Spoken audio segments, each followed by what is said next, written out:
now. So, what we have here is a guest that needs no introduction, but I will introduce him. This is NDA Andrew of the Rippaverse.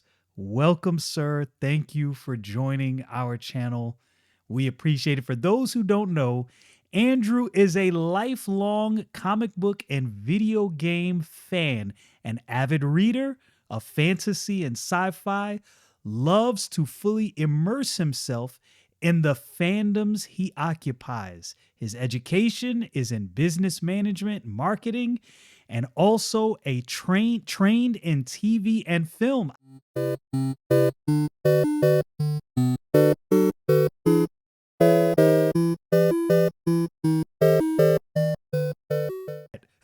How in the world did I miss this?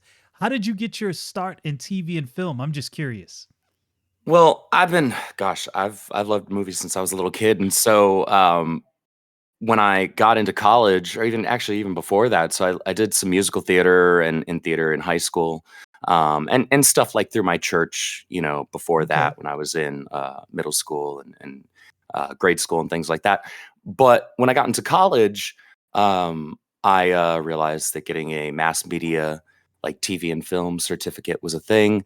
And there were a lot of different avenues that could be taken if it was something I wanted to pursue long term. But even if it wasn't, there was a lot of cool skills you can develop from that. Right. I actually, when I was younger, up through high school, I'm still pretty introverted actually by nature, but I was extremely introverted up through high school to the point where like I would have trouble speaking in front of people, just getting up in front of the class, things like that. And so I figured that a good way of kind of growing out of that would be to just like do more performative stuff, and doing Mm. stuff on stage is stuff that I had already done, but doing stuff in front of the camera is a whole different beast, and that was a lot of fun to It learn both is. the front and the behind the scenes TV and film stuff was a lot of fun, a lot of cool stuff that you get to learn through that. And I also took script writing, screenwriting, and when I was in college as well, did that. Actually got to meet John Carpenter. He came to one of my screenwriting courses that I was taking, and got to meet Really? him and chat Wow, with him. Yeah, he that he's sounds like nice. he's a super laid back dude. But I tell you what, he will talk so much mess about all the sequels to his movie, and it's Uh, hilarious. I I'm not surprised. I'm not shocked at all. So I know Eh, when we were at MegaCon, you and Ezekiel were kind of having a side conversation, and I didn't know if Ezekiel, if you had some questions you wanted to ask from I that have several. conversation. Okay, Yeah. okay. Well, I'll let you go.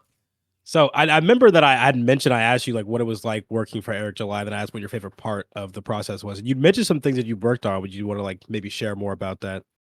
Yeah, so it's hard to really just pick out one thing Yeah. that I love most about working at the Rippaverse, because working at the Rippaverse is kind of it's a dream job that I never thought that I would find myself in a position of actually having the opportunity to do. It's an Because interesting way to put it. I'm a creative person, but it just wasn't something that I would have ever seen actually happen. Like I would never Right. have seen this opportunity present itself. Thank God, God willing, it did present itself, and I can't complain about that. But there are so many aspects and facets to what I do at the Reverse that just make me super thankful every day. Getting to be surrounded by incredibly creative individuals, whether it's the writers like Eric and the Saskas. I get to chat with Right. Chuck, and That Chuck. That's gotta be Chuck cool. especially That's is gotta like be the coolest thing for oh me my because goodness. he's literally like my comic book writing hero, because I grew up reading his stuff, reading all his Bat Family stuff, oh Batman, man, Detective Comics, I'm Birds of jealous. Prey, his Robin run, all of that stuff, Nightwing, like he's my guy. And Right. so, getting to interact with him and edit his books is like it's That's mind-blowing to crazy. me. Yeah. And being surrounded by, the immensely talented artists that we have on staff, getting to work with guys like Kane White, who is just an absolute phenom. And Igor, seeing his art grow in just such a short time to what it was, from what it was when we first started, which was already Right. good, to now it's like you can see just a night and day difference in his improvement. And it's so cool. And that's a huge credit also, not just to his work ethic and his desire to improve as an artist, but also to Kanan and his leadership as our Right. art director, and him constantly like trying to push all of our artists, whether it's the people on the interior of the books, or whether it's Marcos on the concept side, or Igor as our lead illustrator. He's constantly pushing them to like just continually master and refine their own styles. And that's super cool. I personally love being at like the ground level of the creative process and Right. seeing like early versions of scripts that like maybe Make that you version of the die. script didn't even actually make it to print, right? That's Right. maybe one thing changed over here, or maybe several things changed over there. But seeing how all of these things evolve and build upon one another, and seeing the creative vision of everybody, um, working as kind of this cohesive writing team, and making sure that we're trying to stay on point with our our canonicity, our continuity, and Right. all of that it's something really cool to witness, because you only have that if you have people that are passionate about it. Well, and I think that's probably the thing that draws more people to the Rippaverse in general is the passion that everybody who works on it and the people who find joy in reading the comic books you guys release kind of can have a bonding moment with. So, is there anything that's been in a script that hasn't gone in that you can talk about that won't go into anything? That's yeah, I had to try. I had to try. I had to. I You like did I try. like the way you worded I said Points nothing. for effort. This, I appreciate Here's that. the thing about the creative process, and writers will, good writers will tell you this. Writers will have this thing. They might have different names for it, but Mm, a lot of them will call it like their compost heap. It's like their idea compost heap. So maybe they have an idea for a story, and it's in their first draft or their outline of a story, but then they right. come back to it during their second draft and they're like, it doesn't really work here as much as I wanted it to.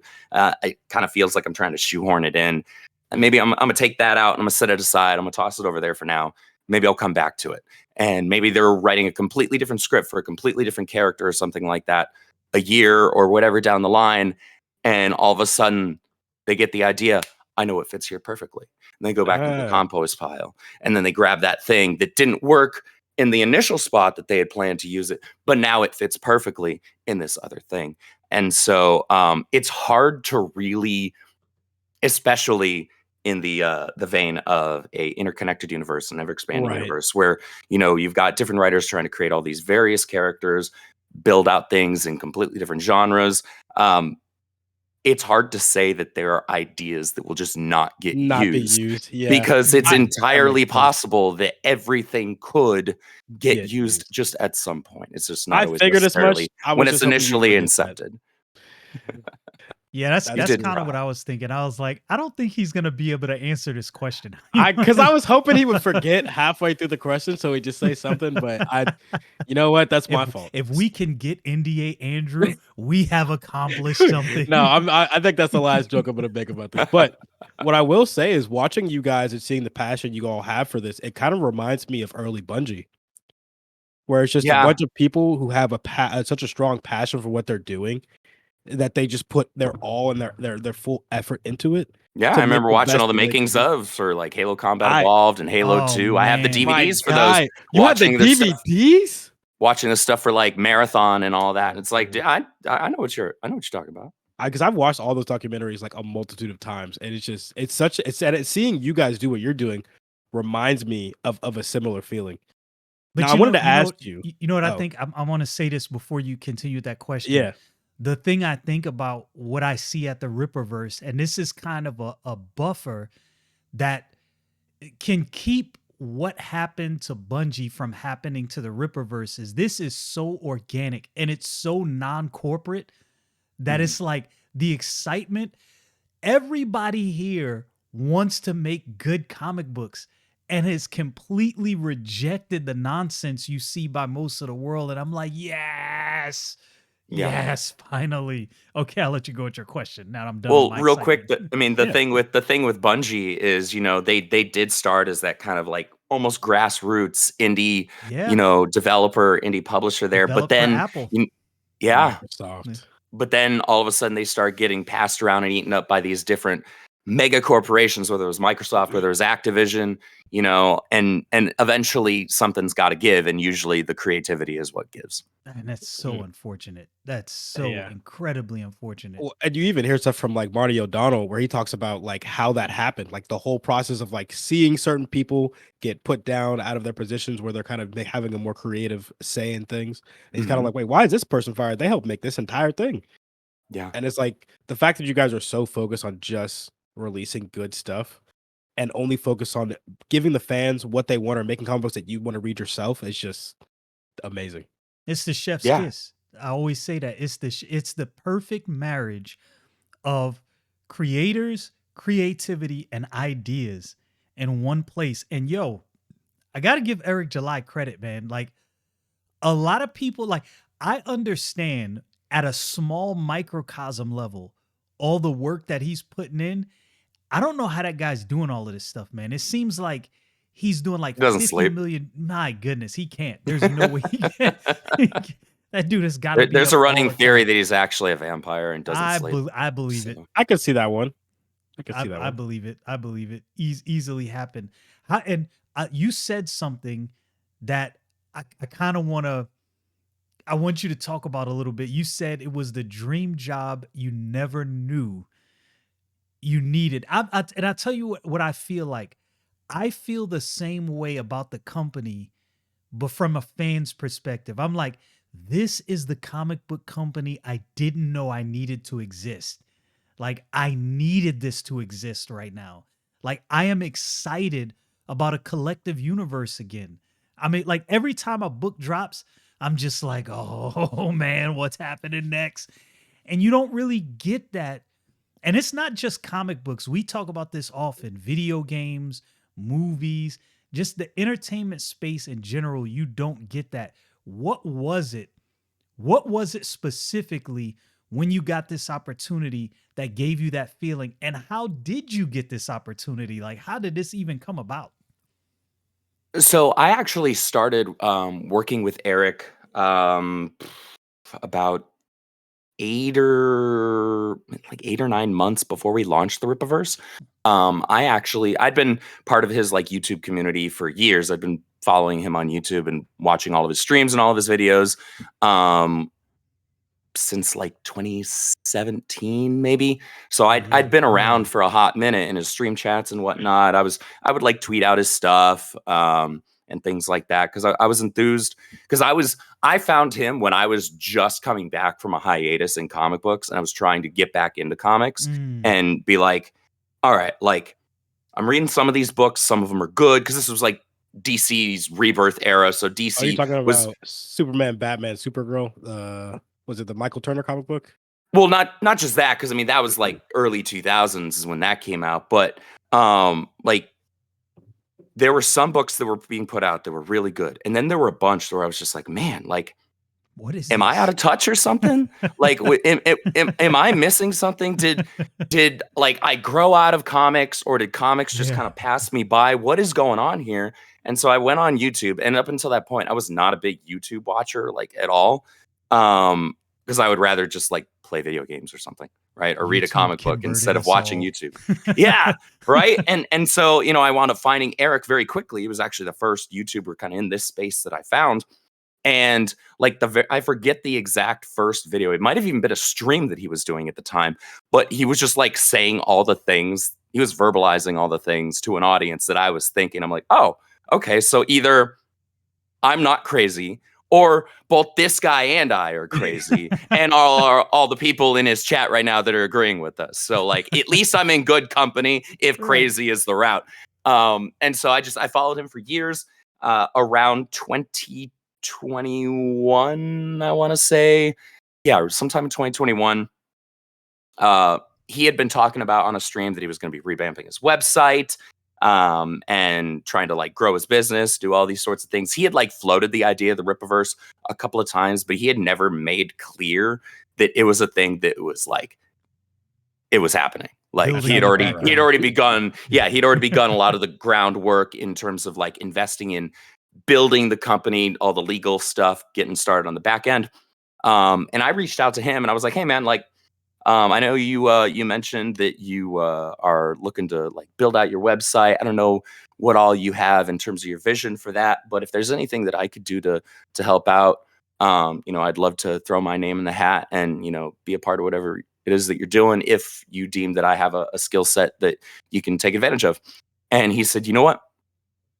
Let's put a pin in that. I'll get back to you. And a handful of months later, he winds up hitting me up while I was streaming on my Twitch channel. I think I was streaming Cyberpunk at the time. Okay. And he sends me a DM on Twitter, and he goes, "Hey, I know you're live, man, but hit me up when you're done." I was like, "Okay."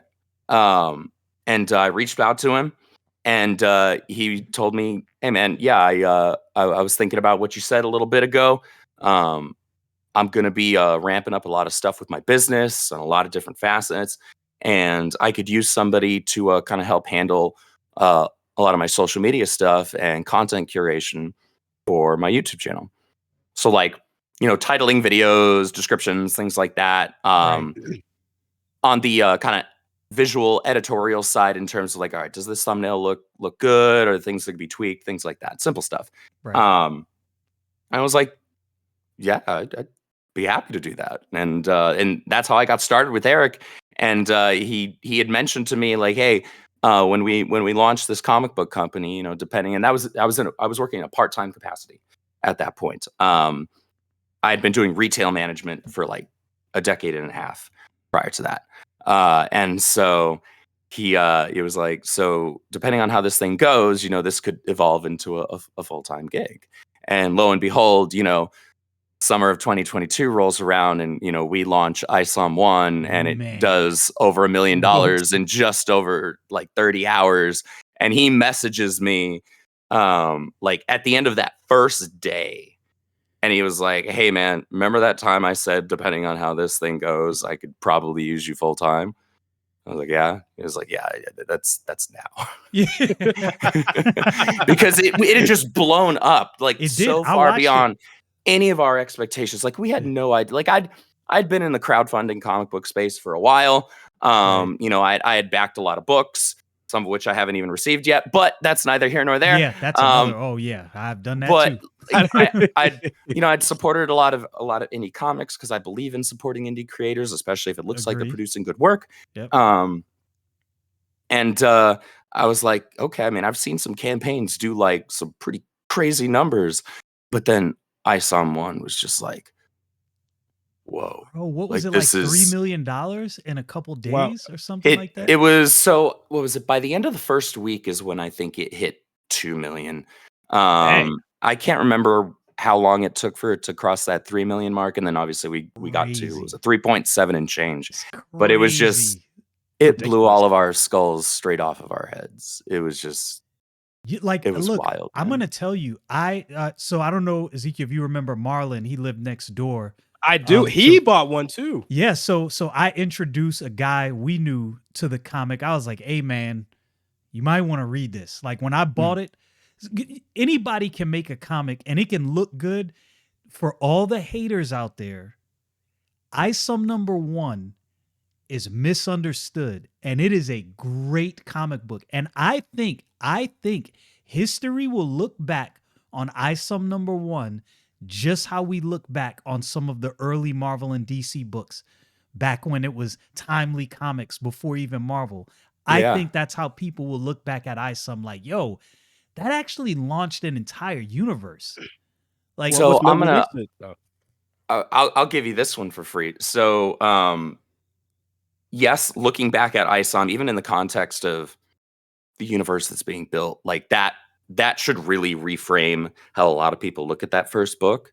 However, once y'all get ISOM 3 into your hands, everything changes because Eric, he did it. Like he tied up all of that stuff. And I was rereading the script, which took me 8 years because he wrote a kaiju of a script. The book is big. It is easily the biggest book we put out so far by a lot. Good. And so you're like this is not a small pages?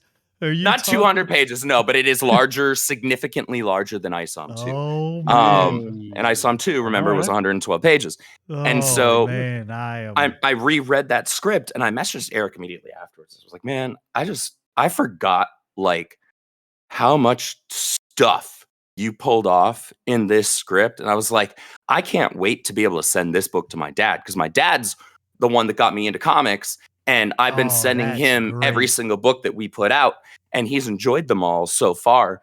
That's He great. really liked ISOM 1 and 2 like a lot. He loved Alpha Core. I haven't sent him. I still need to send him Horseman. I'm going to send him Horseman and Bloodruth at the same time. Horseman is my book right now. That book is so good. People, man, that book became so many people's favorite, like right off the bat, which Yaira's was still my favorite. crazy but to us. I like Yaira's Gooding a great lot. too. I started My reading dad, Gooding, I so was like, Gooding is my dad's favorite. My dad Yeah. really likes Kato, like really, really likes Kato. I did a 3 video breakdown of Gooding, like a deep dive into the book. That's a book that I don't think a lot of people understood how much Mike Barron did. He did. Put a lot in that book. He really stuffed it. And a lot of people I think miss that he took his pacing for that book from a very specific era in comic books. Yep. And that's something that a lot of people aren't necessarily used to. And so I can see how that might have either, gone over their heads, or they just didn't land with them. And that's perfectly fine. But that book very much is a Mike Barron book with how he paces it. It is written like a strong Mike Barron book. And a lot of people that understand Mike's writing and understand like the era that he's drawing from do get that. Yeah, Well, that's I think such a dope that's book. it's amazing how I've noticed this a lot. The Rippaverse allows their artists to kind of express their art and tell the stories they want to tell in ways that adhere to their creative process, right? And that's important. Because the best way to get the best work out of people is to let them do it. Mm. It's not to put too many constraints on. This isn't the Wild West over here, obviously. Right. Things still have to fit within our continuity. People can't just be throwing characters in willy-nilly into books. And the reader be like, why is this person here? That doesn't make any sense. Or why is this person not a character? Things like that. Right. But it is important to allow creators to create. And it's important to allow them with the proper reins to let them kind of do their thing. And when you do that, you will get a creative's, whether it's a writer or an artist, best work. And that's what we try to do, because we want creators to put out their best work and we want them to enjoy it. We want them to enjoy that process. It was like you're making comic books you would read. Well, exactly. And that's a tricky balance, actually. There's a lot of market research that goes into what we do, as well as like us as comic book fans at the company. We're like, okay, so like, is this something that I want to read? Is this something that I would enjoy? And at the same time, taking into account, not every genre is for everybody, right? So there are going to be people where it's like, okay, so maybe this wouldn't be my cup of tea, but it has its audience. And there is going to be an audience that's going to serve very strongly. Like that there are people, it still blows us away that Bloodruth did as well as it did, because horror is actually, within comic books specifically, a very niche subgenre. And traditionally horror comic books don't do very well. Bloodruth proved that, well, the power of the Saska sisters draw, right? In terms of people knowing that like they're incredibly enthusiastic and eloquent when they're talking about their product. And people know that they know their stuff when it comes to horror. And so they know kind of what to expect. They brought in a lot of their horror audience as well. So we grew our Rippaverse audience quite a bit, thanks to them, showing a lot of their horror fan base that they've honed themselves over the years, and getting them in on the ground floor with Bloodruth. And that's something you have to balance, because not everybody is going to be a fan of, say, sci-fi, right? But then there are going to be fans of sci-fi, and so there's a balance in terms of trying to understand your success within your target demographic. You can't, Marvel doesn't look at Spider-Man and Punisher and say these should be doing equal numbers, right? Right.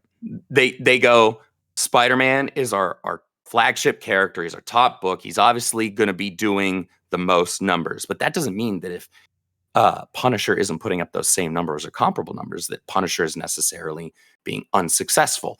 Right. All other things equal, right? Let's pretend that Right. Marvel is putting out mostly good work right now, which they're not. But let's pretend that they are. And if In a perfect Punisher world. is doing strong Punisher numbers, that is being a successful book, right? Right. And so we do the same thing at the Rippaverse. We don't expect every single book to do the same numbers because that's unrealistic. Not everybody is going to be a fan of ISOM or Yair or Gooding or AlphaCore. Some people are going to be a fan of just ISOM or just AlphaCore or just Horseman. Some people are going to be a fan of an amalgamation, and some people are going to be crazy and super hyper invested, and they're here for Buying every book. everything, Yeah. right? Every single release, and we value every single one of those types of fans equally. Yeah, there's a genuine respect for the fandom. As you said, not everybody's going to be into every book. And I mentioned this on my Thinking channel. I'm like, look, horror is not my thing, like at all. Just never been interested. So Blood Ruth will probably be the one book that I'm not necessarily interested in. But to your point, and this is something that I see you guys understand. What a lot of independent creators make the mistake of is thinking everybody likes what I like. And that's not the case. I realized this. My Thinking channel really started growing when I diversified my comic book coverage. Because I'm like, look, there may be characters I'm not necessarily into, but I'll cover the character anyway because somebody out there is interested in this character, even if I don't like it. Right. And that is you have to maintain your individuality while understanding everybody is not you. And there's a lot of independent creators that have not mastered that. I see people, they recoil when people don't like their work. You know how many hate comments I get on my Thinking channel? And I'm like, hey, bud, look, not everybody's going to like this. And I understand. I am not mad at your disdain for this video. And I'll get the same person that'll come on the next video and be like, hey, this is a great one. What does that prove? We all have likes and dislikes. Yeah. But to you guys' credit, you guys have diversified with enough characters that you're going to put out something that somebody's going to like.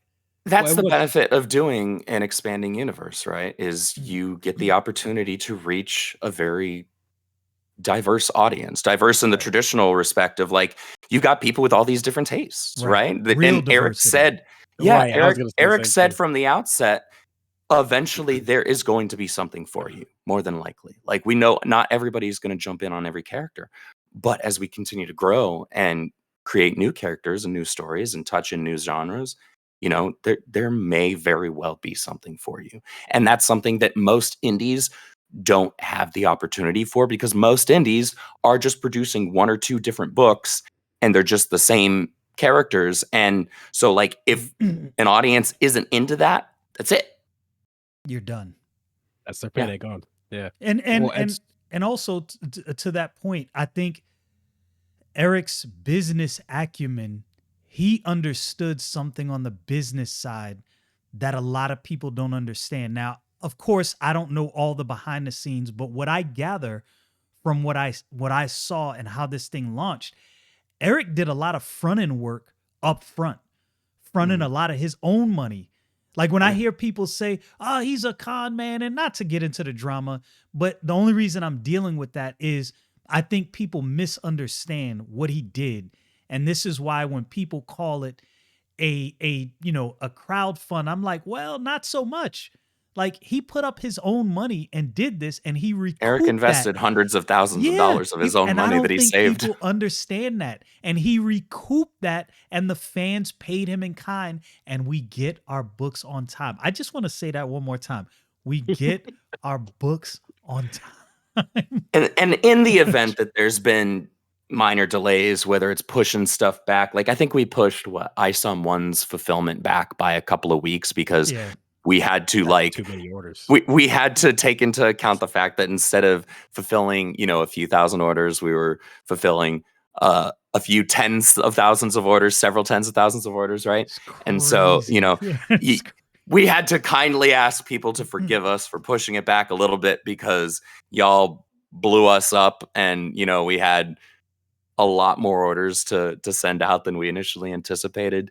But we try to be very transparent. If something's getting pushed back, more often than not, it's something out of our control, whether it's force of nature or some sort of shipping strike, things like that. Sometimes stuff gets held up at CGC because they're slabbing and grading a zillion books every single day, and we're not their only client, Right. right? Mm. And so they have obligations to all their other clients as well. And so sometimes things just kind of get bogged down a little bit there. And so we're gracious and thankful that the fans have remained so gracious and thankful, Nice. and merciful in how they deal with us when stuff is running a little bit behind, or just it's not as snappy as we'd all like, because sometimes we'd like to get the stuff into y'all's hands too. Yeah, I love getting it, man. I mean, what I calculated, I think I did a calculation the other day with all of the books that the Rippaverse has released and the size of the books. If those were turned into individual floppies, each book would be about 2 or 3 books. Mhm. And I calculated about, I want to say 28 or 30 books, something like that, in a 2-year span. That's lot. crazy for an independent company that just launched a few years ago. That's nuts. That's almost unheard of. I cannot sing the praises of this company enough. And the reason is, look, you got to give credit where credit is due. When you're doing stuff right, you're doing stuff right. I've always said what the independent comic book space misses is you can't just be, it's like, look, me and Ezekiel talk about this all the time. I'm a believer. One thing I despise is when Christians put something out and they think just because it's for God, it can be trash. It'd be the worst thing you've ever seen in No, your it life. actually has to be even better because Yeah. people are going to judge you more harsh. And what Eric did, when I opened iSum #1, I was transported back to 1991 collecting comic books in every good way. I was like, the art is good. The dialogue is good. The pacing is good. The way characters are introduced, it feels like I'm already in an immersive universe. And this is book 1. I was like, this is how you do it. This is how you do it. I just, like I said, I get so excited whenever I see a post from the Rippaverse and it's a new book. Ezekiel, I send him a text immediately. Like 5 minutes after it comes up, I'm like, how did you lurking on the page? And speaking of new books, and I mean, you mentioned something earlier about finding people with multiple interests that you guys are trying to cater to, so everybody's gonna find their thing. The Rippaverse is releasing a manga. What's going on? So Because I remember Eric made a video about that like last week. So the manga is the manga adaptations for a series called Gabriel and the Guardians. It is the manga adaptation to an anime that's being done by Angel Studios. Angel Studios is producing the anime. You can check it out on their own website. I think they have their own. I can't remember if it's a free membership, but they have their own kind of like platform there that they're posting the episodes on. Yeah. They approached us over at Ripascend regarding publishing and distributing the manga adaptation. Wait. Andrew, I just want you to stop and say this again. Who approached who? Just for the haters out there in the back. Just so they Angel Studios approached us. Just saying. Regarding handling the publishing and distribution for their manga. That's big. And shout out to Angel Studios. It's huge, and it looks really cool too. I'm a big manga and anime guy myself. I wish I had more free time to put a dent in my backlog, because my backlog is the circumference of the earth right now. But that's just kind of how it is right now. We're all keeping busy over here. But yeah, so that's the latest thing that we've announced through Ripascend. That's going to be launching like extremely soon in terms of the manga part of it that we're handling. Yeah, we're not handling the anime part. Like the anime is its own separate thing. So for context, for people who don't know, this is not necessarily a Rippaverse book. This is put out by Rippaverse Publishing, Ripascend, which is, look, and I said this on a video I posted the other day on X. Yo, the fact that Eric said there is a problem in the independent space with publishing, I'll handle that as well. I'm like, yo, this is look, I don't like comparing people because he is the Eric July of this generation, but he reminds me so much of Stan Lee, man. I'm gonna be honest with you. Like, he really does remind me a lot of Stan Lee. Like, even talking to him at MegaCon, I was like, yo, this dude is like an embodiment of what Stan Lee stood for in comic books. And I don't know if people realize that. Well, I was born in the 80s. I grew up through the 90s. So my best and kind of go-to comparison is I see a lot of like the creative vision of Stan. I see that aspect in Eric, but then also the kind of business mindset and angle that Todd McFarlane was taking when they were initially setting up Image Comics. Image, right? Yeah. And That McFarlane Toys. initial group, right? And so Eric is kind of like this new modern day like hybrid of the two of them is the way that I can best compare it. That's a And good, it's really That's cool to actually witness. Really good. That's actually really good because I remember Todd McFarlane was trying to like get Spawn as a action figure, and nobody would do it for him. He's like, I'll just do it myself. I'll just do it my Now dang self. He's like the guy. that He's the everybody toy goes to. guy. Yeah. That's Exactly. crazy. yeah, that's that. It takes a special kind of person and special kind of vision and energy to do all of that. Like, I honestly, like, I see all of the different business strings you guys are pulling, but this is what gets me. Most companies do this, but they do it too fast.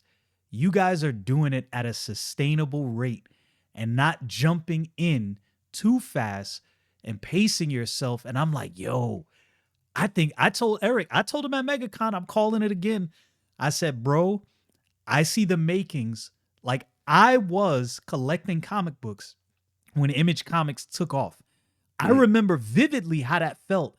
And I'm like, bro, I don't know if you were collecting comics back then, but this feels a lot like that, only bigger, in my humble opinion. And the reason I say bigger, he didn't have the star power of Jim Lee, Brett Booth, Todd McFarlane, Mark Silverstreet, and all those guys.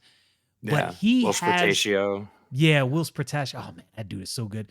But he has, like you said, the combination of creative and business acumen, and he has separated himself from the norm, right? Like, who would have thought you could release books 70 pages plus and people would go out in droves and buy them?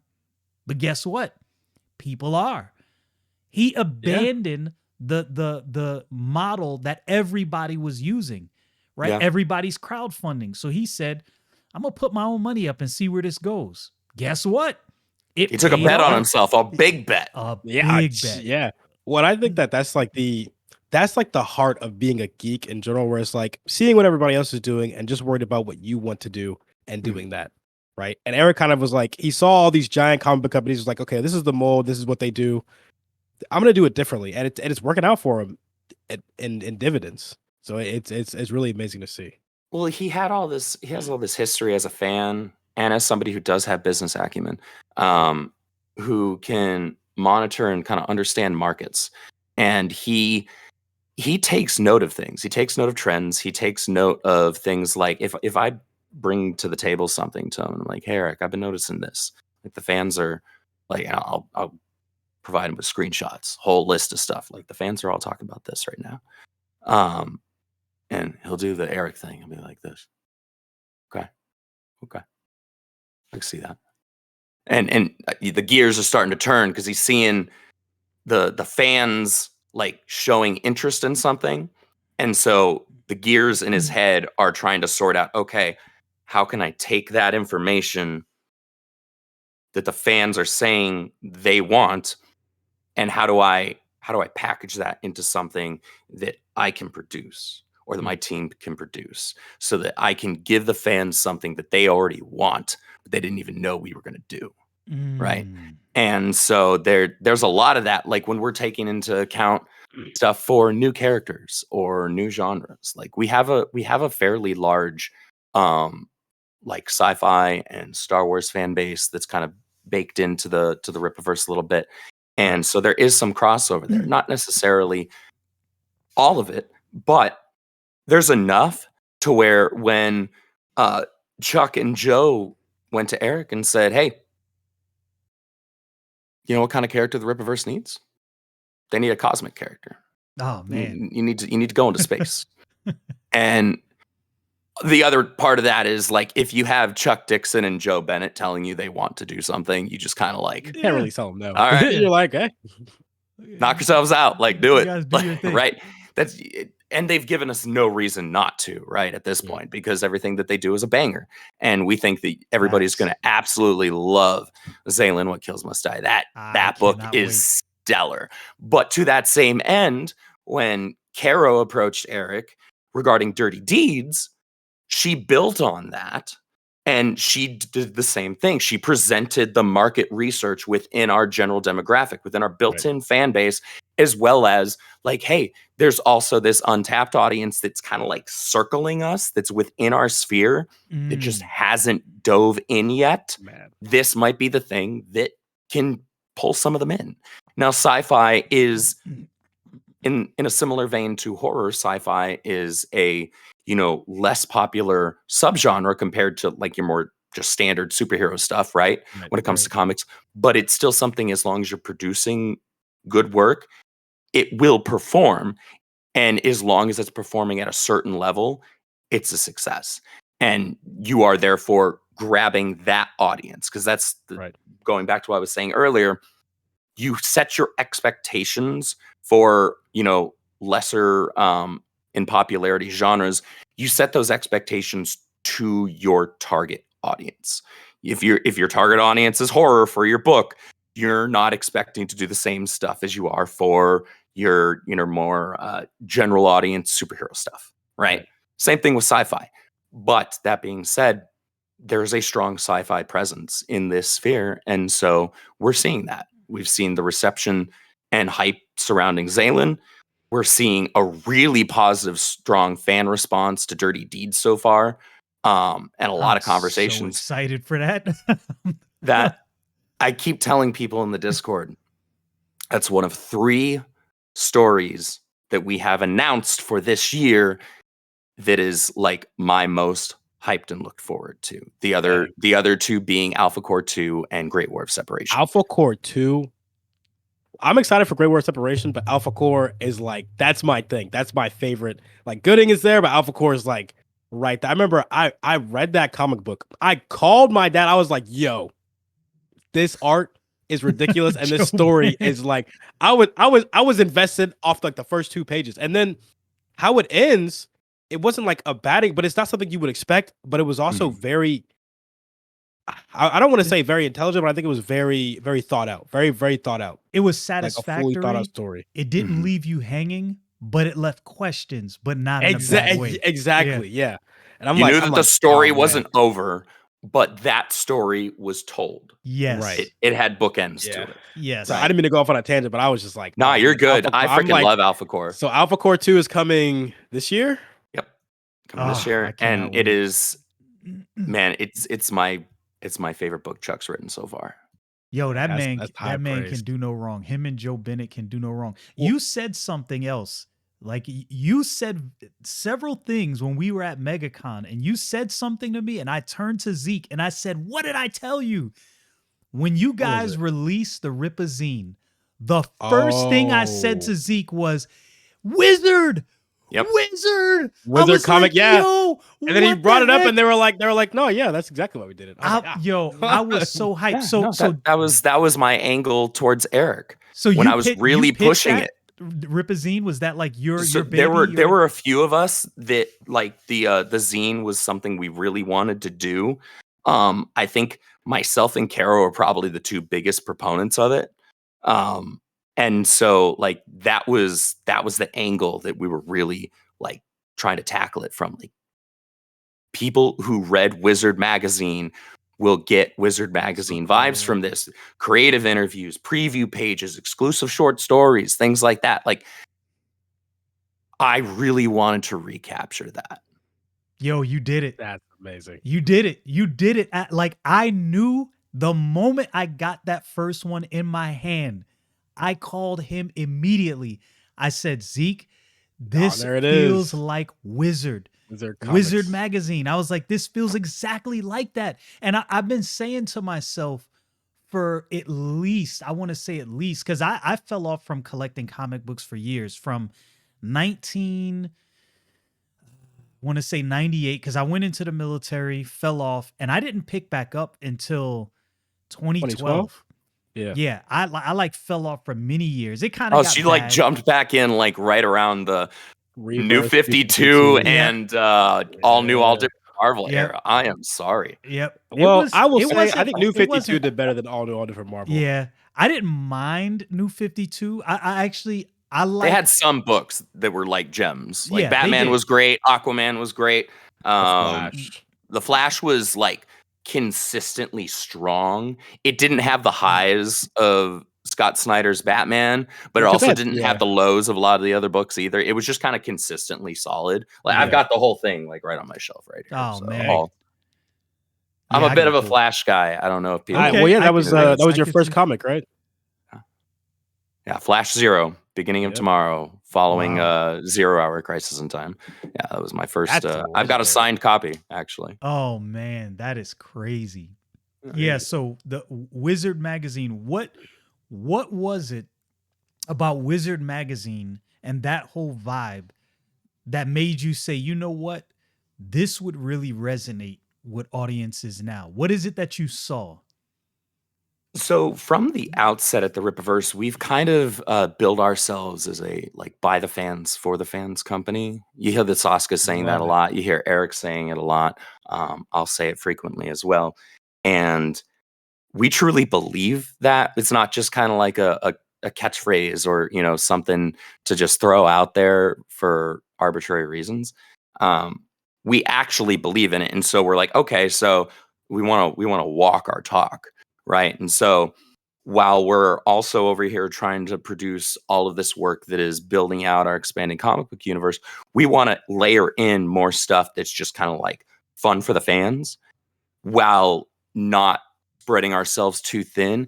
And the Yeah. zines create a perfect opportunity for that because we get to do stuff that is easy enough to produce on an internal level. Like the cost of making one of these things is a micro fraction of what it is to do one of the books. And we get to put in fun interviews. We get to give the nice thing about the previews is that a lot of times these end up being like first comers to the Rippaverse's first books. Yep, Right. that's Um, exactly what I thought. and so we sell so many of these zines at cons just because we'll have people like pass by the booth and they'll see these big banners with Kane and White art on them, and we'll have the Saskas there and Eric there, and everybody's talking them up and having a good time, and they're encouraged, and they're like, man, I kind of want to dive into this. But you can kind of see the gears turning in their head, like, okay, like I'm at a convention as well. There's all this other stuff I want to buy too. I probably came here because one of my favorite actors, the voice actors, is here as well, and Right. their autographs are super pricey and whatnot. That's a whole other thing. Oh Um, man, I was gonna hit on that. I'm glad you touched on that. Yeah. and we're like, well, all right. So here's your low impact to your wallet, and low level of commitment. I think we saw somebody We doing sell that at these. the We sell con. these we sell them for $5 at the conventions. Yeah, that's And so crazy. $5. That's good. Five That's an bucks. easy. Yeah, give me that. Take it back to your hotel. Check out the preview pages. Whichever one of these stories that's previewed in here that catches your interest, if any of them, come on back. We'll get you hooked up with the full book. Yeah. Easy as that. Or like if you don't make it back here, it's available on our website. Right? Yeah. Simple as that. It's a really easy jumping on point for new fans. And in a lot of cases, people who are brand new to comic books in general, which was something that I tried to hammer in on my letter, both in the front and on the back, that like we appreciate everybody who's picking up this magazine, whether you've been supporting us since ISOM 1 or whether or not this is the first Rippaverse book you're holding in your hands. Yeah. Like that means a lot to us. Thank you for giving us a shot. Yeah, that's you can the fan appreciation and the fan love is noticeable. And you touched on something with the autographs. Now, I'm gonna say this.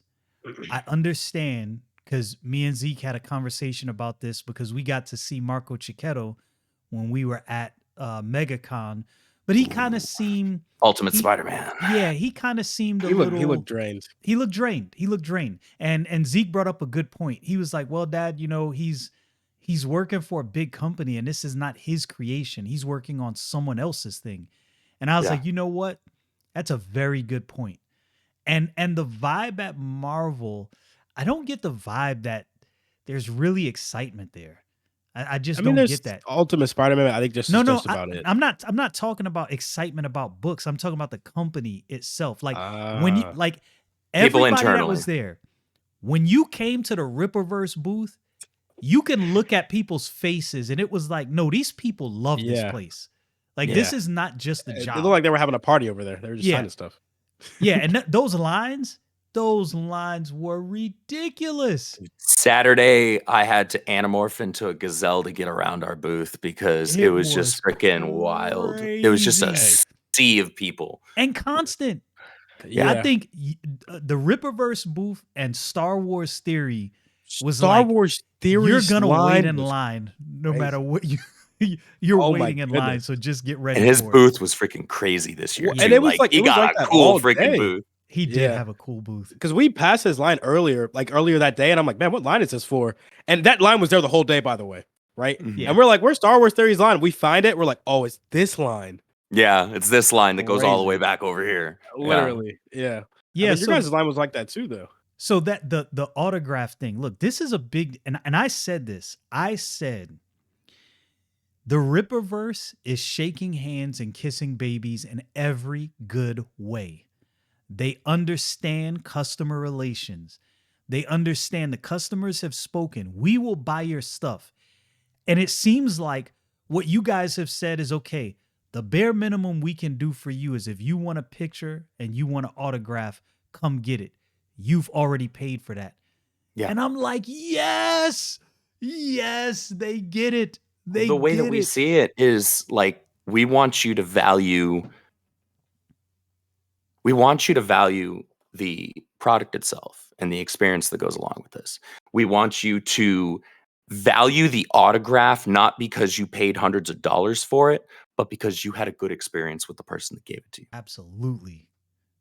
We want you to value that because you have a positive memory associated and attached to that, combined with the thing that they signed. So, somebody picks up Ripazine #1, they love the heck out of Salvage, and why wouldn't they? It's a fantastic story. I still want to slap Eric across the face for hiding the fact he could write a freaking noir detective story for so long. Kind of crazy. And yeah, kind of crazy. And it's freaking wild to me. And we want you to combine that experience with having a fantastic interaction with Eric himself. And then he signed the thing for you, took a photo. You guys got to shake hands, chat for a bit. And you didn't feel like you were like pushed through a line to get a quick photo taken. No. Spend your $150 on somebody's John Hancock and then get the hell out. Yeah, not at like all. that's like, okay, cool. So now maybe you have something that you could flip, on eBay, but you don't have a good experience. No, not at all. Not at all. Well, and that's the thing I was talking about earlier, where it's like modern day Bungie in real time, because they also focus a lot on like connecting with their community, and I think that's one of the things.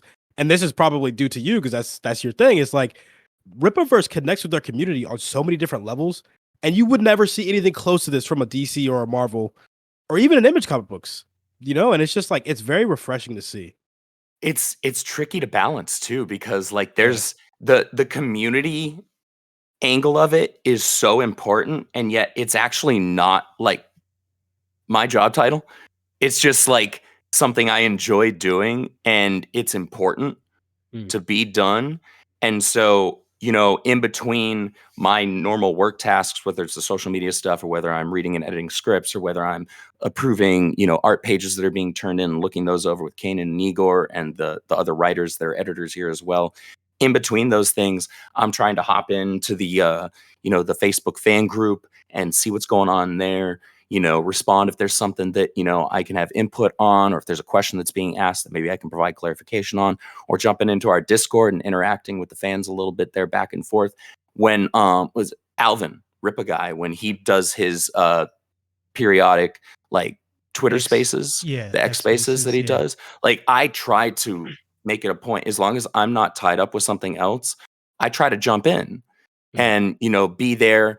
Even if I'm not necessarily contributing in a major capacity, but to just kind of be there as kind of a show of support, Right. right? Because I appreciate how much investment that everybody that's showing up to be there and be enthusiastic about the work that we're trying to produce over here and the stuff we're trying to Right. build. No I doubt. want to like show that appreciation goes both ways. It That's does, amazing. man. It makes a big difference. And when that mega con, that's only the second con I've actually ever been to. I went to Mm. Pensacon. I never got a chance. I had a traveling job and I never got a chance to go to San Diego Comic Con. And to be honest with you, after going to MegaCon, I'm like, I live here. Why would I fly to San Diego to go to that when I got MegaCon, right? I'm not going to San Yeah. Diego Comic Con. I'm good. I'm good right here. But that experience, that I would say the Rippaverse booth, talking to you guys, getting to chop it up with Jen and Sylvia, because we got there really early. I was like, Mm. when we walked in, I was like, I'm going to talk to Jen and Sylvia. I'm that first thing out the gate. I'm going to talk to them. Then we can go see everything else. And that Geeks and Gamers panel, man, That was a filled man, room. It wow, was. man, wow, like that, like I noticed, and I said this when we left MegaCon. I said, there's a disturbance in the force. There's a shift because now, granted, and I said this in my video, I'm not saying that the lines for, the Rippaverse, Geeks and Gamers, and Star Wars Theory was like Todd McFarlane's line, because his line was It stupid. was like a wide It line was too. That's the craziest part. stupid. It was dumb. But looking at the alternative media space lines, I'm like, Mhm. yo, there is a definite shift. And you can tell. You can tell. I'm like, the excitement, the constant line, the conversation. Do you know how many people came up to us? Yo, Oh where's yeah. the Rippaverse booth at? Literally, they were like, like, because you guys they know where the saw our Rippaverse is?" shirt. The heck? Like, and I'm in my mind, I'm like, yo, do you realize how crazy this is? Well, the This first city 5 of minutes we were at the con, thousands of somebody said people. something. And it was like crazy because I was like, wasn't expecting to see that many people. I was like, maybe we'll see a few. We were in the line for like maybe what, a minute. Somebody was like, "Oh, you guys getting something signed today?" I was like, "What?" It's like, "Yeah, the Rippaverse booth." I'm like, "That's crazy." And it's like, Yeah. it was all day. It was all day. All day long. As the culture continues to shift towards a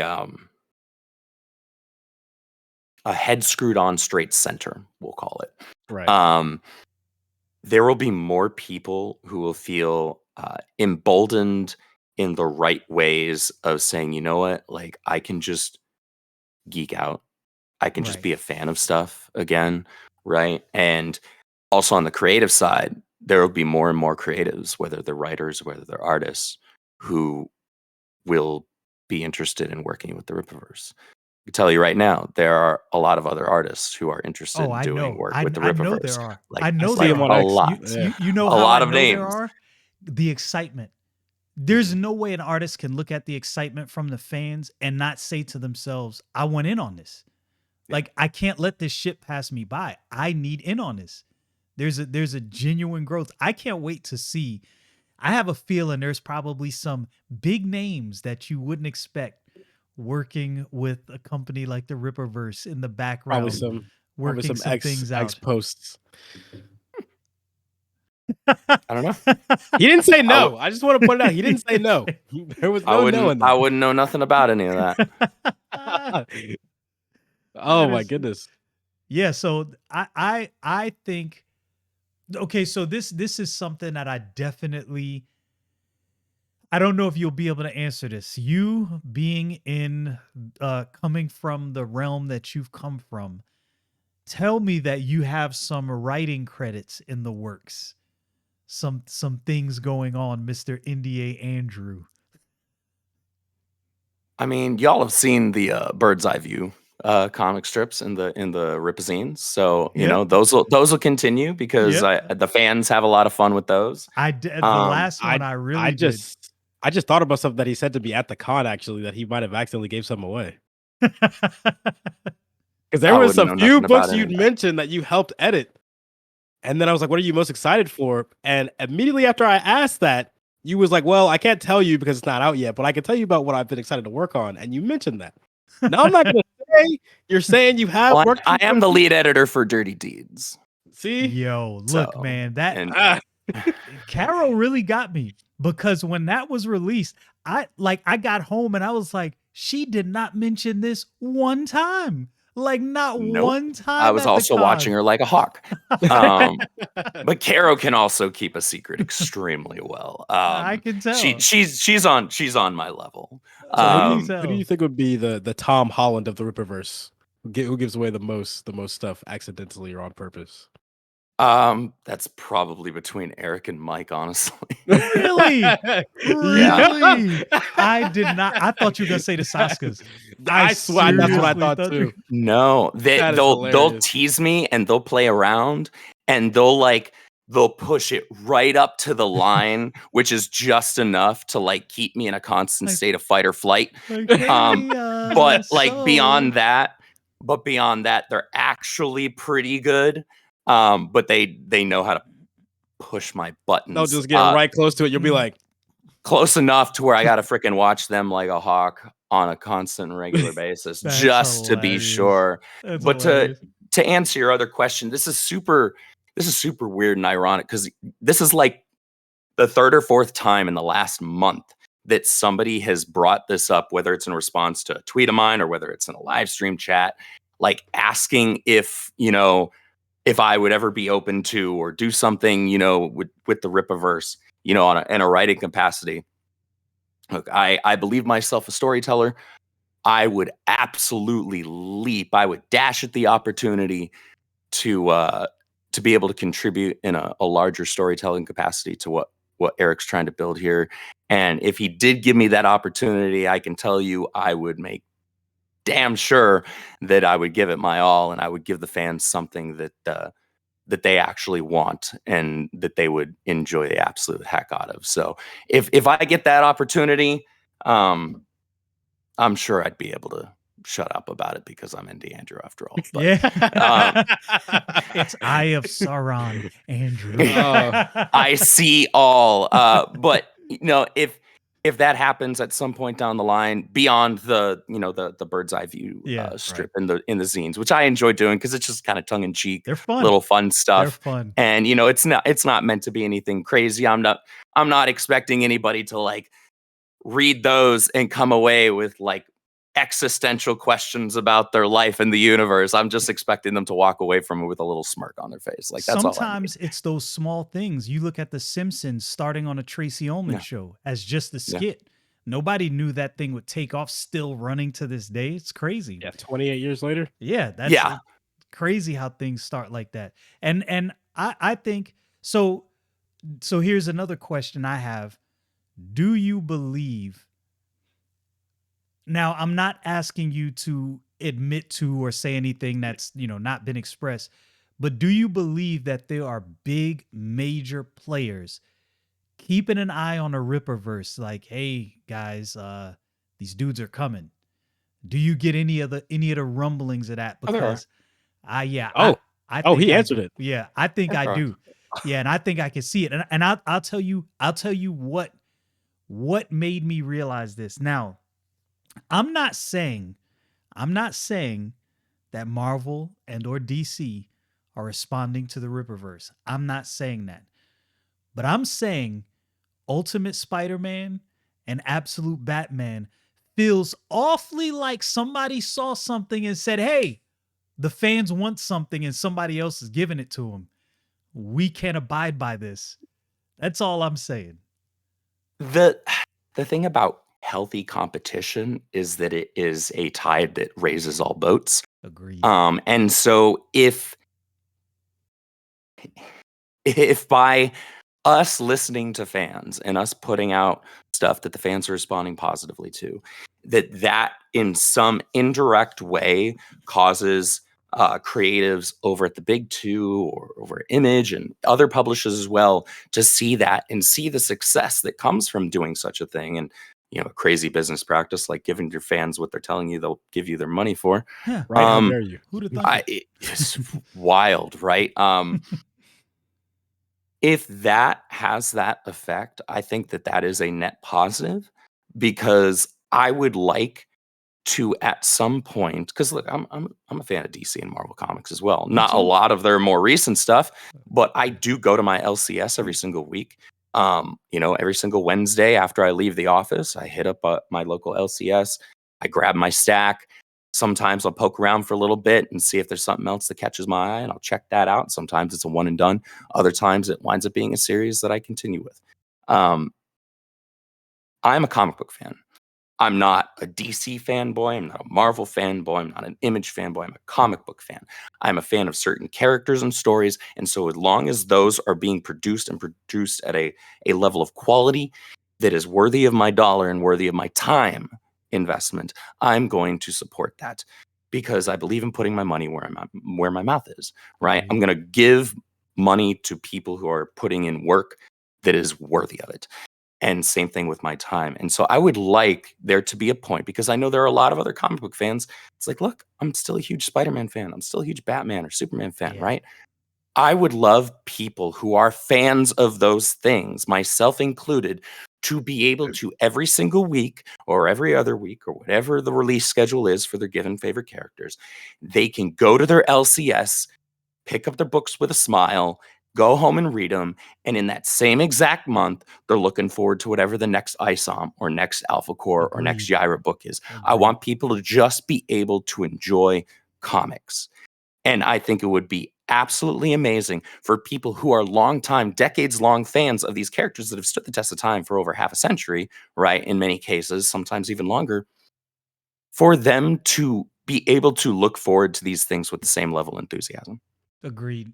Because that I like actually that. speaks to our strength and our power. If we, as a, for all intents and purposes, an infant company comparatively, in the grand scheme of things, if people are looking forward to our books on the same level, or something, on the same scale for the most part, as these big characters that have stood the test of time, like that speaks to our strengths. That says we're doing something right, because people are looking forward to Spider-Man and Batman when those books are good. And in the same conversation, they're looking forward to our books, rather than, it's easy to, be the New England Patriots in the early 2000s and stomp all over the Detroit Lions or something, right? Right. Like, okay, good job. What do you want, a cookie or a medal? Like, Yeah, okay, Right. You right? dunked on everybody. Cool. Yeah. Oh, It's like yeah, a difference between shocker. wanting the other companies to fail and wanting comic books to succeed. Right. I think that being at your best and it being able to stand with your competitors when they're at their best speaks a lot more to your strength than you being at your best, but your opponents are at their weakest. Mm. Whoa. Like, Very- I'm a track and cross country runner. I was not training against people that I knew I could already smoke. Mm. I wasn't going to get any better that way. I wasn't going to get any Very faster true. if I'm running against people that I can already run laps around. That doesn't do me any good. No, I Man. need to be running alongside people I know that can beat me in a 40 or beat me in the 100, Yeah. and I need to push myself. Yeah. Yeah. That's a very good That's point. amazing. Yeah. Can you speak to this, because this is something that, just from a common sense perspective, I know, but I don't think people understand. Like, how often are people buying comic books outside of the campaigns and collections? Like, after all of that, because I think about this often. That's a A good metric question. that Oh, isn't like our discussed. back end sales Right. Right. daily. See this, and this is Dang. look, and so, and the reason I bring that up is, what I try to do is, I want balance and I want nuance. I kind of like you, like, my goal is not to dunk on Marvel or dunk on DC or whatever. If something is released that I don't like, it's like, hey, I don't like this, but there's this other book over here I do like. And I think people don't give, the Rippaverse gets a bad rap, and I don't like it. It makes me mad, because I'm like, I can understand if you're offering an honest critique. And a lot of people say, and I say all of these things to set the record straight. A lot of people say, well, Eric July can't take criticism. No, he's not going to take your visceral hatred. That's different from criticism. Because and you can look, I don't know what he's doing with the Saskas and Chuck Dixon and Mike Barron in the background, but when I read Saoirse, I said, "Oh boy, homeboy stepped his pin game up immensely." Because Saoirse was like, I'm reading that, and I felt like I did when I was reading Yaira #1. Like I was holding my breath the whole time, and I didn't realize to the end of the book, I'm like, yo, this thing had me on the edge of my seat. His writing is increasing, and you mentioned Igor. I know, like these, I know I'm rambling. I'm bringing up all of these different things that I've noticed. I noticed when Kanan White was hired, I started looking at the books and the art, and I started looking at Igor's art, and I'm like, yo, Igor's like stepped his game up like tenfold. I'm looking for him to draw Rippaverse book fully through. Can we look forward to that? I've already pestered him and the rest of our creative team about wanting to, for sure, at some point, schedules allowing, like finding a spot for Igor, whether it's a short story in a zine or something else. Like let's get the man his due. Let's get him in on some interiors. I would absolutely love that. I know he would be all about it as well. But yeah, his art has improved so much in such a short period of time. I would love to see him do interiors on something. I just want to say perfect deflection of the question. That was that's great. he after all is NDA Andrew. Without not answering. Great performance. And you know what's funny? And I think I mentioned this to Zeke. I don't know much about comic book companies. I'm not a businessman, but I don't know if other comic book companies have an art director. And the reason I say I don't know if they do, because I can tell the difference from before Kanan White and after Kanan White. It is noticeable. I'm like, this man has added a level of professionalism to this company that I don't see from the other companies. Can you speak to the addition of Kanan White and what he has done to bring out the best in the other artists at the Rippaverse? Yeah. Man, Kanan is such a blessing and a joy to work with, like every single day. The man is obviously immensely talented. He can draw circles around anybody. But more so than that, he has a specific passion and a gift for wanting to connect with other artists on a level that gets them excited to take things up to the next level themselves within their own style. He'll have this conversation with every single artist he works with over at the Rippaverse. I'm not trying to get you to draw like me. I'm trying to get you to draw the best version of you. Ooh, I like that. This style, this is you. Let's take that to the highest level it can go. Yeah. So, and you can see that because, and you'll see that even more so as a lot of these other books start to come out this year and next year, because you'll get to see the more long-term impact that his mentorship has on the other artists that we have over here. Yaira 2 is a better looking book than Yaira 1.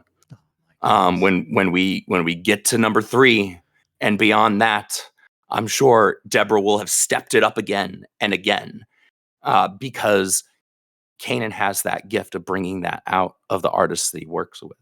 And it's such a cool thing to see because I love seeing people produce at their best. And I love being surrounded by people who are, I always say I like being surrounded by people who are more talented and smarter than I am.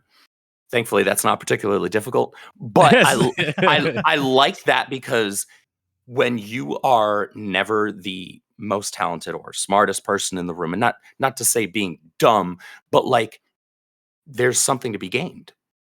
You can glean knowledge from people around you if they have knowledge you do not possess. You can gain insight into skill and talent from people who have that that you lack. And so I try to keep my eyes open all the time when I'm working with, say, Jordan, our video asset manager. When she's giving notes to our other video editors, I'm trying to pay attention to what she's saying to them and trying to make, 'cause I'm not a video editor, but I know what looks good.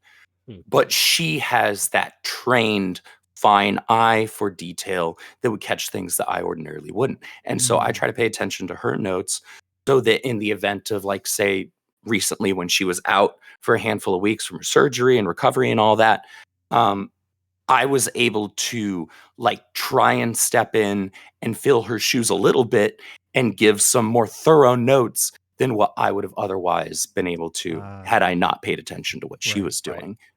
And so I try to do the same thing with the art team as well. So if I'm giving Marcos notes when he's showing me concepts that he's giving me, or Igor, or what have you, I'm trying to pay attention to the same things that Kanan is looking for and that Kanan's paying attention to. That way I can both just be a more well-rounded creative Hmm. as well as be a more effective leader, in that I can now kind of enhance and piggyback off of the other leaders around me. Wow. Do you think that's due to the culture at the Rippaverse, where it I kind of like think influences that? And is it more people that do that outside of you, or is it just like I think that is probably something that's just maybe not, it's not really a spoken thing so much as it's right? just like, I guess, an unspoken part of our work culture, especially on the creative side. And that's something that Kanan is kind of uniquely attuned to. And to you guys' point, you're seeing in real time the effect that he has and the impact that he has. And it's so cool to watch. And he himself holds himself to that same standard too. He's constantly trying to tweak his work and improve it. Like, he's trying to figure out, okay, so, like, where was I last year at this Mm. point? All right, what can I do to refine my style and refine my work more this year so that I can just continue to push myself? Because I'm not over here just trying to make sure everybody else around me gets better. Right. I should be wanting to get better too. And he does that. Like a Michael Jordan. Yeah, yeah, Yeah. that's really something you don't see very often, and like I said, it is evident. Would you say that from the inception of the Rippaverse, from like what you saw from the ground level to now, how different how different is everything now versus when you guys started, both from a production standpoint and from a business run standpoint? I would imagine things are at a much larger scale. Scale for sure is a night and day difference. But a lot of the more fine tune and button up stuff has changed quite drastically as well. So, in our first year or two of being a company, our we were very much trying to catch up to our demand that was shown to us by the response to ISOM 1.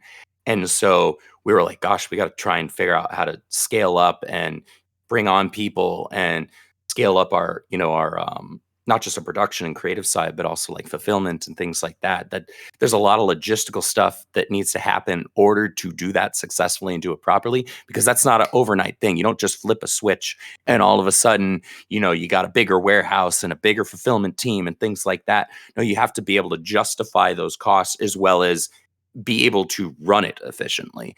And thankfully, Brandon's a rock star running our operations team over there at HQ, and he's an awesome dude, and I love the guy to death.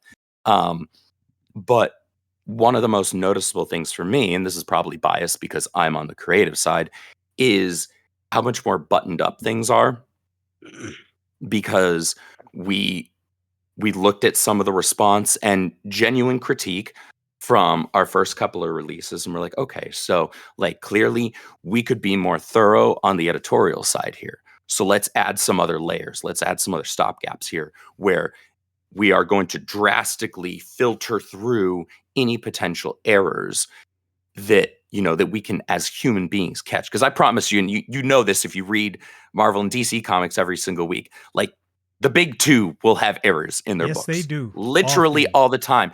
Okay, so Often. Eric is the originator of sales and many other things. Apparently, he's the originator of, like, a typo in a comic book as well, because nobody else in the history of comics has ever done this. No, obviously, normal people understand Right. typos happen, things like that happen. But our goal is to minimize those down to ideally zero, but to make them so minimal that it's just, if it's there, you didn't notice. Right.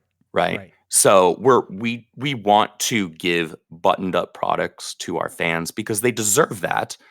They deserve our best work. And we also on our end feel like we want to do good by ourselves, right? And like produce our best work for ourselves. We want to be able to be proud of the things that we're producing.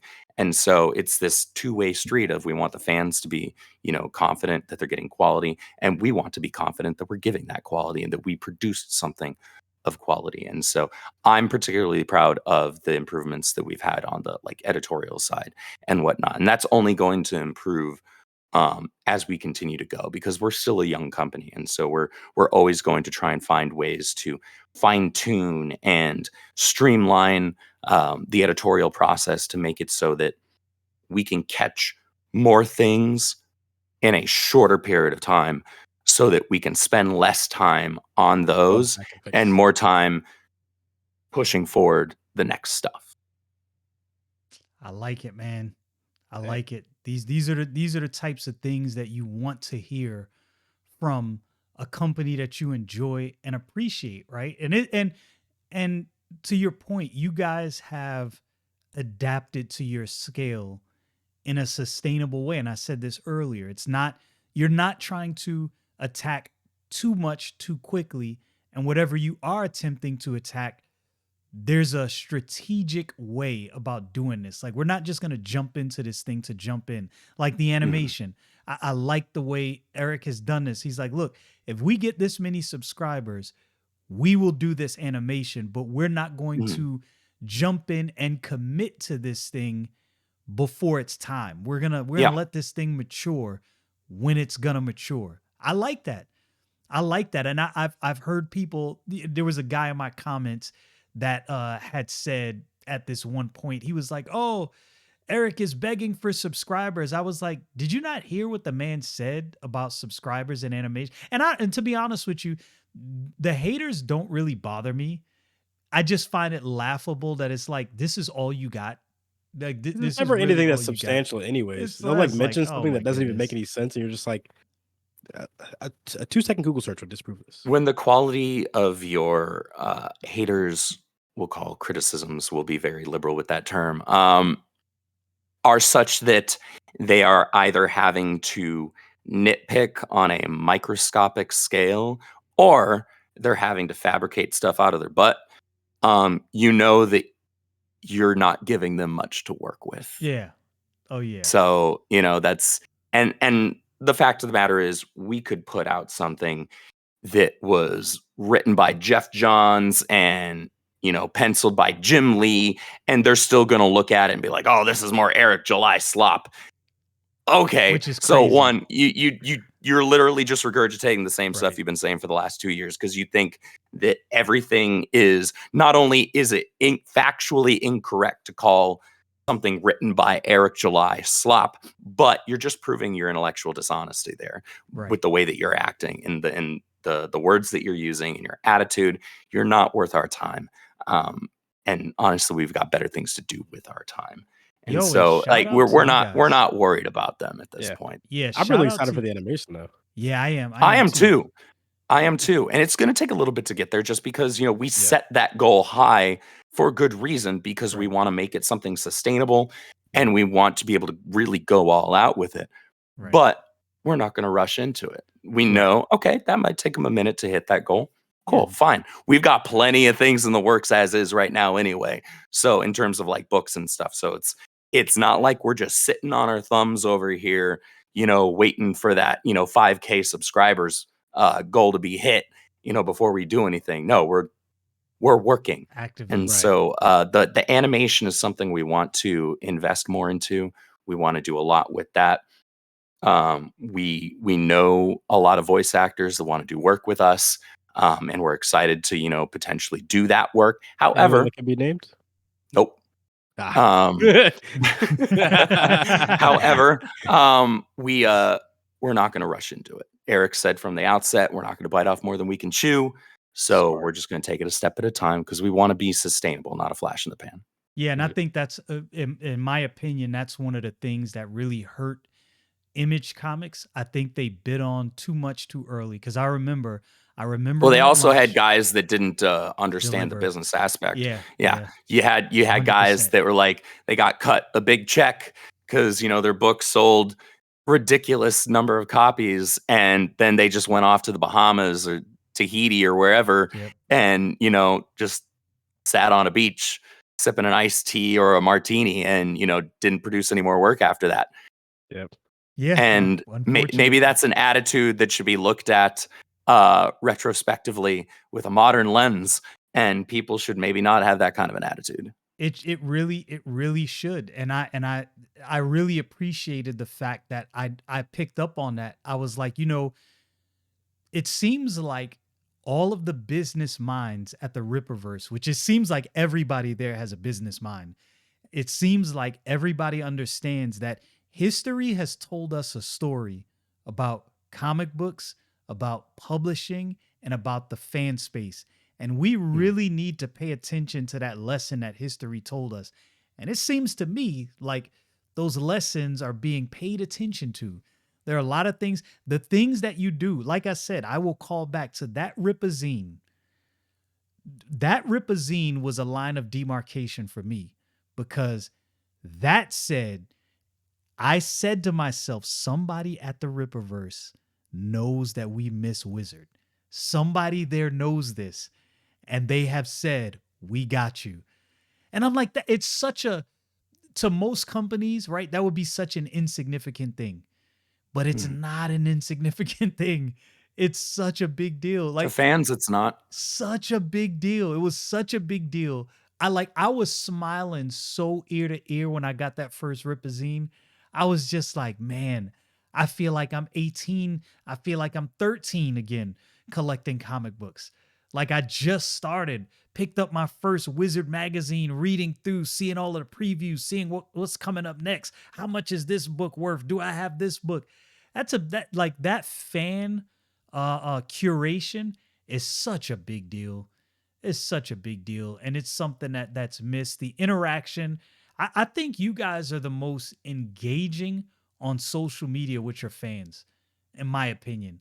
Like when I create videos about Marvel or DC, and my videos are always nuanced, respective. It's not rage bait. I'm not going off. Mhm. They don't interact at all. And in my mind, I'm like, you guys actually need the fans right now. So it would Mhm. probably behoove you to start interacting Say with some of the something. fans. Like, say something. I don't need you to repost my stuff. Just, hey, give a nod, a wink, a like, anything to tell me that, hey, I heard you. I'm paying attention. We see what you like. They're not doing that. And It's the corporate structure yeah, it of is. where comic books have gone. Marvel Comics is owned by Disney, and DC Comics owned by Warner Brothers Discovery. So um, they have long since left the realm of genuine fan interaction for the most part. Like in the back of the Amazing Spider-Man comics, they'll still have like the letters pages where you'll have Nick Lowe being a shyster and talking down to fans because they're literally all telling him, hey, maybe undo One More Day because literally nobody likes that. And he said, Right. no, you're in the minority. Everybody loves One More Day. And he does that like every single month in every single issue. And Kind of we crazy. understand that the fan respect piece is integral to our success because as a truly independent company, we live and die by the fans. We don't have the backing of a mega corporation to fall back on if we don't hit certain sales and all of a sudden aren't profitable. We Right. just don't survive. We have to continue to court the fans, and we have to continue to give them something they can be invested in and enthusiastic about, because if your fans aren't enthusiastic, if your fans aren't invested, you don't have fans. You just have Yeah. people that they're like kind of going through the motions for whatever reason. Maybe they've been buying DC or Marvel comic books for 3 decades and they figure, well, why stop now? Right. Right. But they're not actually looking forward to reading them anymore. Yeah. So we It's don't want unfortunate. to be there because we don't have the fallback Support. of like, well, I have literally every other issue of Amazing Spider-Man. I may as well continue. No, we don't Right. have that to fall back on. So we have to just produce work that we hope and pray that the fans continue to be invested in. And it's fun to do stuff like with the Ripazine, doing the short stories that introduce new characters and in new genres. So, and that gets to be a more direct, it's still not a one-to-one, but it's still a more direct engagement with the fans in terms of the fans telling us kind of what characters they want more stories from. We Right. send out those polls after Ripazine 1 and 2, like, hey, what do you guys think about Salvage? What do you guys think about Saoirse? Do you want more? There was a lot more questions than just those, but Right. that's the long and short of it is the fans are going to tell us via the sales of the books and then their feedback after reading them, whether or not it's something that they are going to continue to support, whether or not Right. it's something Right. they're interested in.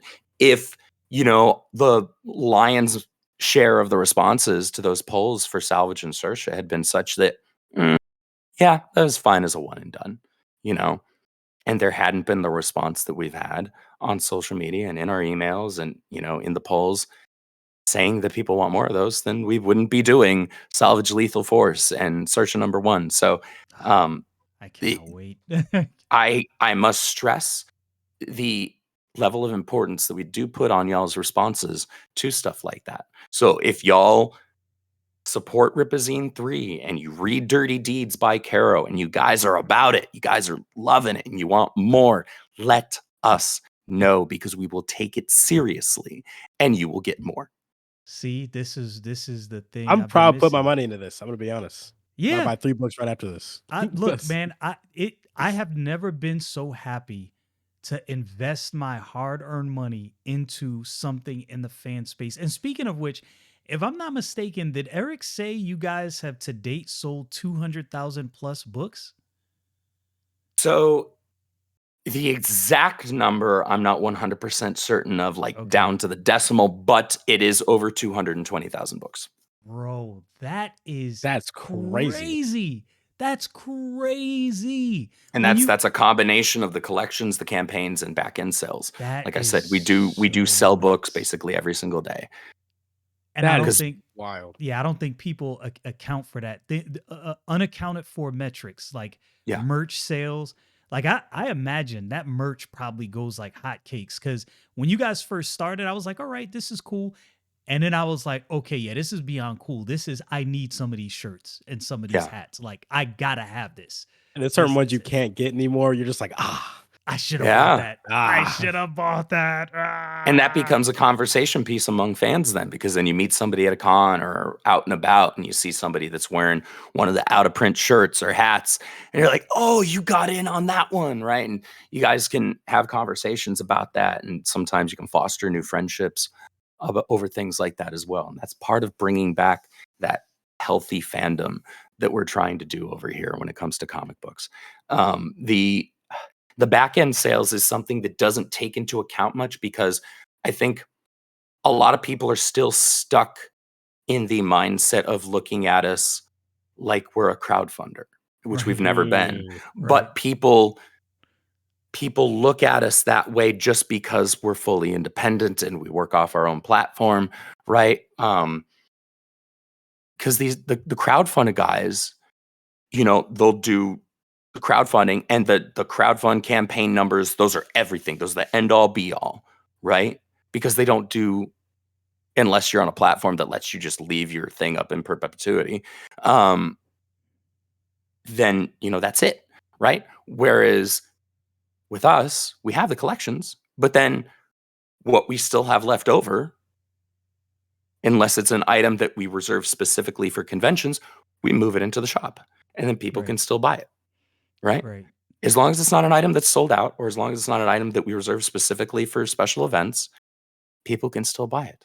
And people do every single day. We have been seeing huge increases in sales on all of our books across the board over the last few months because of the collections that we have going on now and people seeing us for the very first time. That's the thing. That's why it's so important as an independent publisher, especially somebody like us that's doing, again, this expanding universe.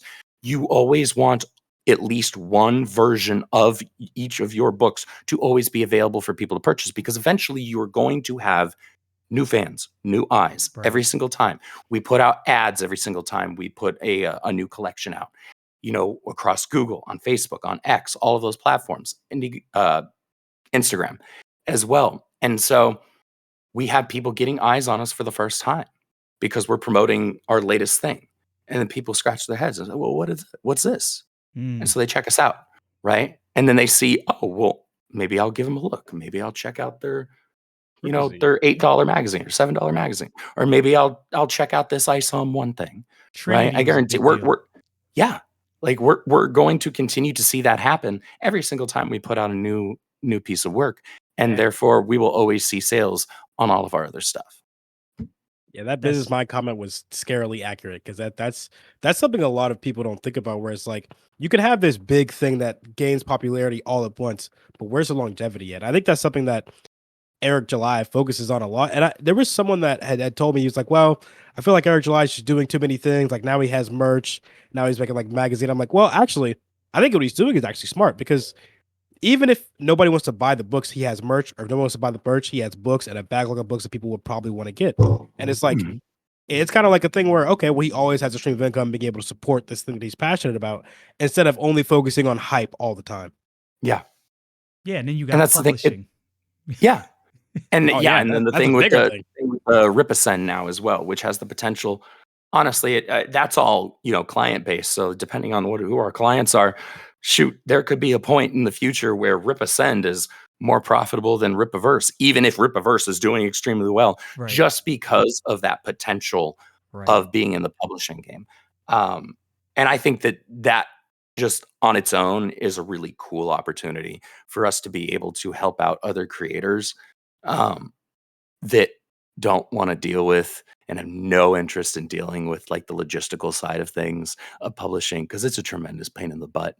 And I bet. like nobody wants to do it, which is why a lot of people don't actually do it. Right? They're happy to create the book, but then But we said it too. how do you get it out? Right? How do you Right. get it to people? Like that's not an easy thing. It's not a simplistic thing if you want to do it right, if you want to do it properly.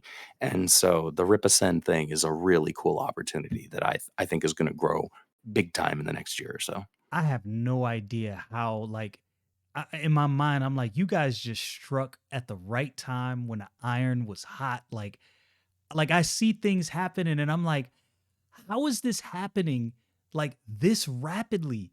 Like this thing is taking off and getting legs like a freaking Getting rocket boots. Yeah. I can't like I literally I watched one thing. I saw the thing for Ripa Sen putting out the Gabriel and the Guardians. And then Mhm. like right behind that, Eric July, posted something on X. Yeah, it's probably some more big news coming. I'm like, bro, let me breathe. Like let me breathe. Like I don't know if I could take this. There's a little too much Always excitement something. going on, Yeah.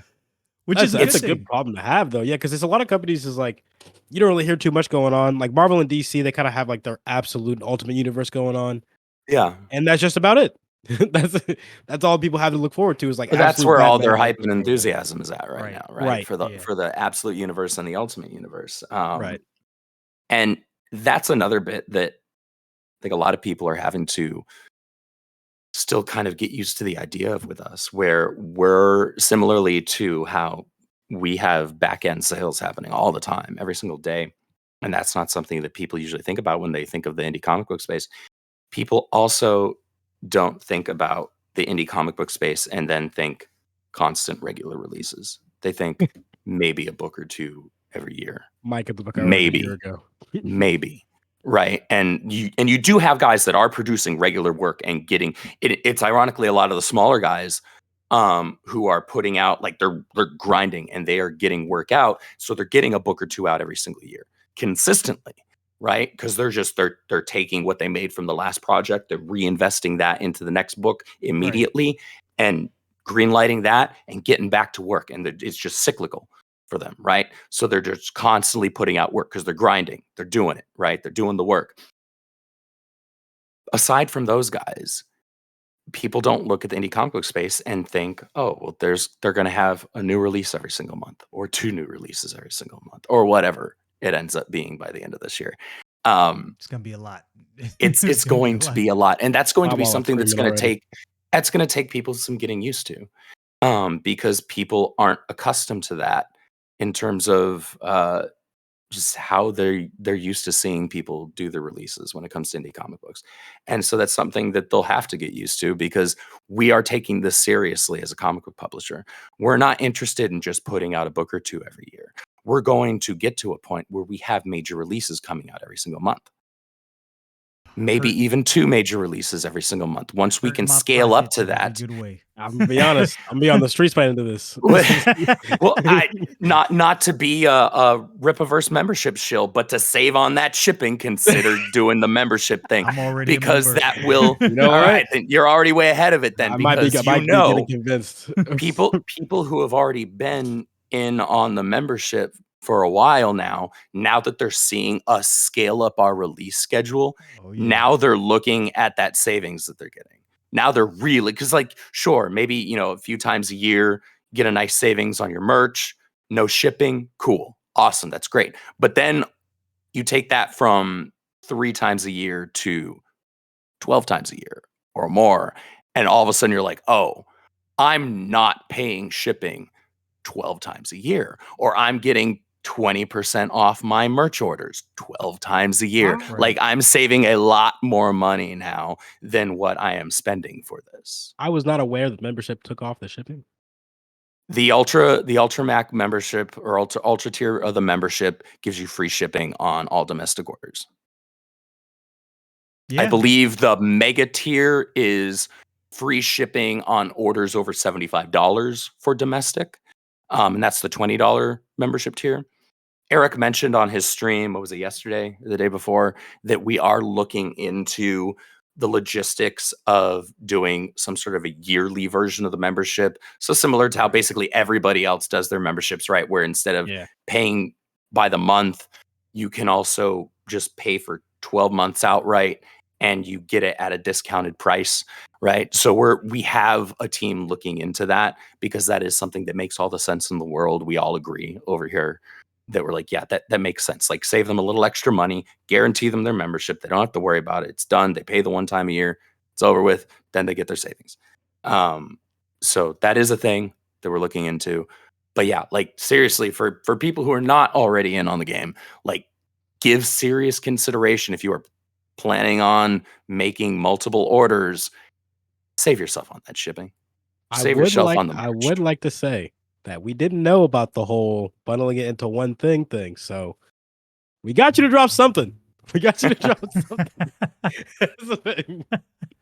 That was information that Eric had already presented. I'm counting it. I'm not giving you that W. You don't get that.